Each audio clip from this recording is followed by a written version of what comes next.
አብዛኞቻችን ሕይወታችንን የምናሳልፈው ከሞት ሐሳብ በመራቅ ነው። ነገር ግን ሞት የማይቀር ነገር መሆኑን ዘውትር ማስታወስ ይኖርብናል። ሕይወት አጭር መሆኑን መገንዘባችን ዓላማ ያለው ሕይወት እንድንመራ፣ ግባችን ላይ ለመድረስ አፋጣኝ እርምጃ እንድንወስድ ያነሳሳናል። ይህንን እውነታ እንድንጋፈጥና እንድንቀበል ራሳችንን ማሰልጠን የማይቀሩ እንቅፋቶችን መለየትና የሕይወት ቀውሶችን የመቋቋም ሁኔታዎችን ቀላል ያደርጋል። ይህም በዚህ አጭር የሕይወታችን ህልውና ውስጥ በጣም አስፈላጊ የሆነውን የማመጣጠን ስሜት ይሰጠናል። ብዙ ሰዎች ራሳቸውን ከሌሎች ለመለየትና የበላይ እንደሆኑ እንዲሰማቸው ለማድረግ መንገዶችን ይፈልጋሉ።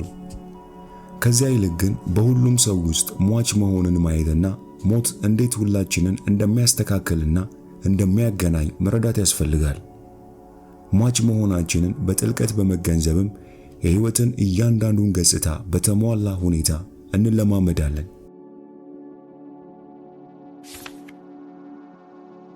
ራሳችንን በጣም ምቹ በሆነ ሁኔታ ላይ በማግኘታችን እፎይታ እንዲሰማን ማድረግ አንችልም።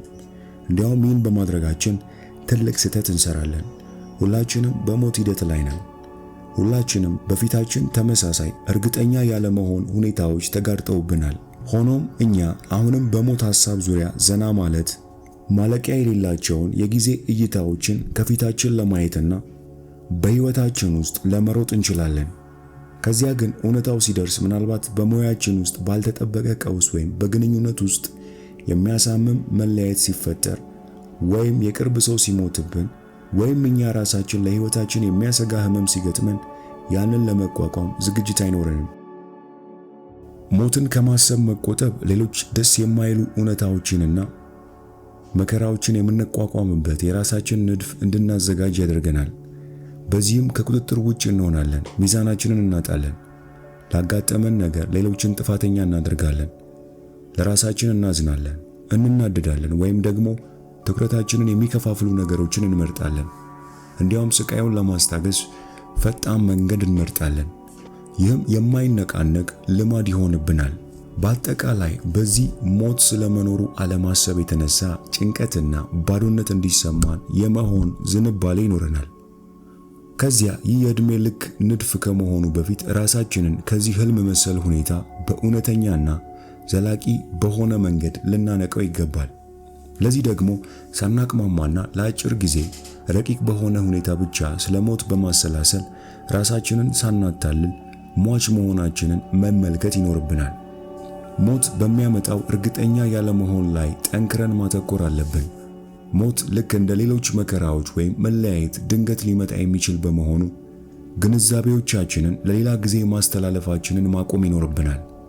ሞት ሁላችንም የምንጋራው ዕጣ ፋንታና በጥልቅ ርኅራኄ ውስጥ የሚያስተሳስረን ነገር መሆኑን በመረዳት የበላይና ልዩ የመሆን ስሜታችንን ማቆም አለብን። ምክንያቱም ሁላችንም የሞት ወንድማማችና ወንድማማችነት እና እህትማማችነት አካል ነን።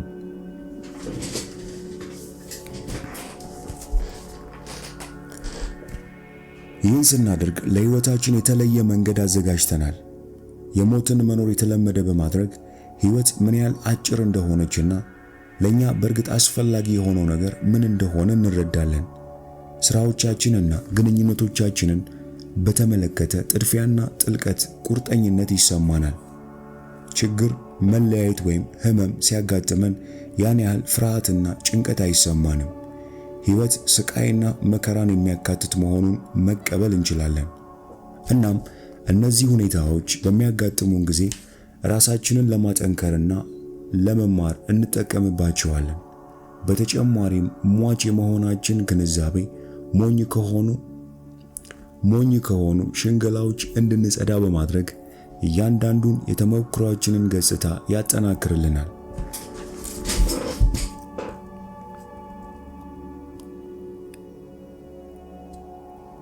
ፊዮዶር ዶስቶቭስኪ በአንድ ወቅት እንዲህ ብሎ ነበር። ያለፈውን መለስ ብዬ ሳስብ በስህተትና በሥራ ፈትነት ለመኖር የሚያስፈልገውን ዕውቀት በማጣት ያሳለፍኩትን ጊዜ ሳሰላስል እንዲሁም ለምን ያህል ጊዜ በልቤና በነፍሴ ላይ ኃጢአት እንደሰራው ሳስብ ልቤ ይደማል። ሕይወት ስጦታ ናት። ሕይወት ደስታ ናት። እያንዳንዱ ደቂቃ ዘላለማዊ ደስታ ሊሆን መቻል ነበረበት። ወጣትነት ጥበብ ቢኖረው ኖሮ አሁን ሕይወቴ ይለወጥ ነበር። አሁን እንደገና እወለድ ነበር። ውድ ወንድሜ ተስፋ እንደማልቆርጥ እምላለሁ። ነፍሴን በንጽህና ጠብቃታለሁ። ልቤም ክፍት ነው። ለበጎ ነገር ዳግም እወለዳለሁ።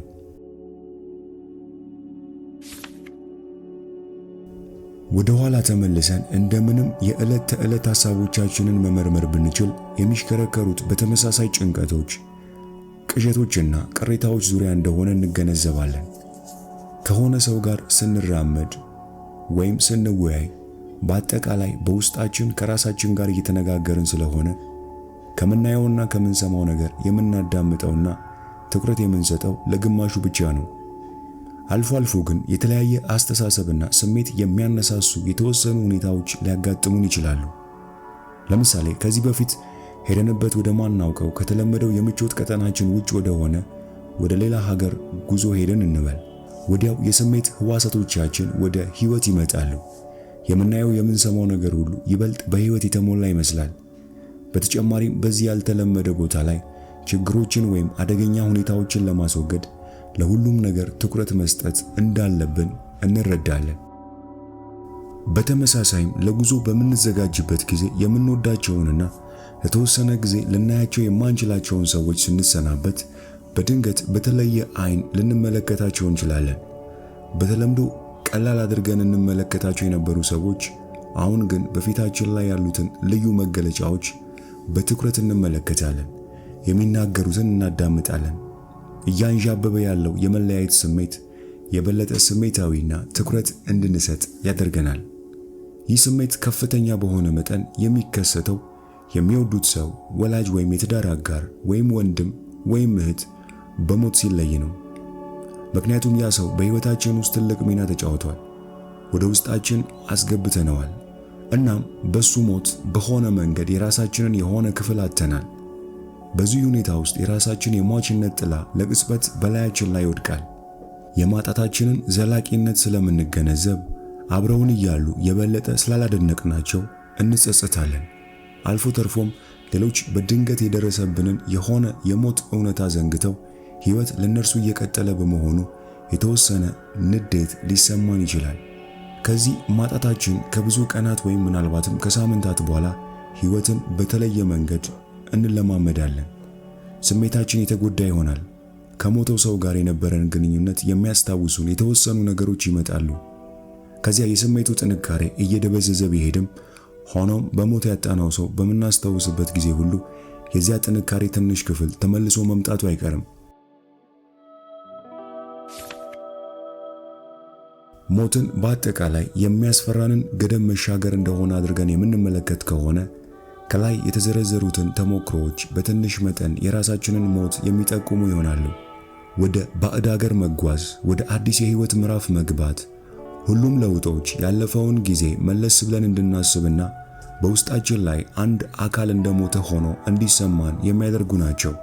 በእንደዚህ አይነት ጊዜያትና በከባድ ሞት ምክንያት ባለ ሐዘን ውስጥ የስሜት ሕዋሳትን ከፍ ማለትና የስሜታችንን ጥልቀት እናስተውላለን።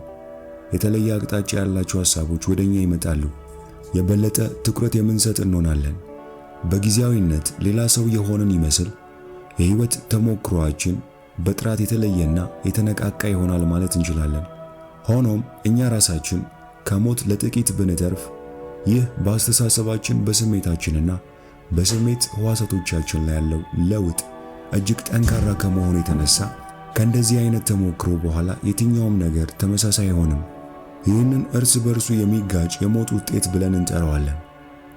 እነዚህ ቅጽበቶችና ገጠመኞች የበለጠ ንቁና ሕይወት እንዲሰማን የሚያደርጉ እርስ በርሱ የሚጋጭ ውጤት አላቸው።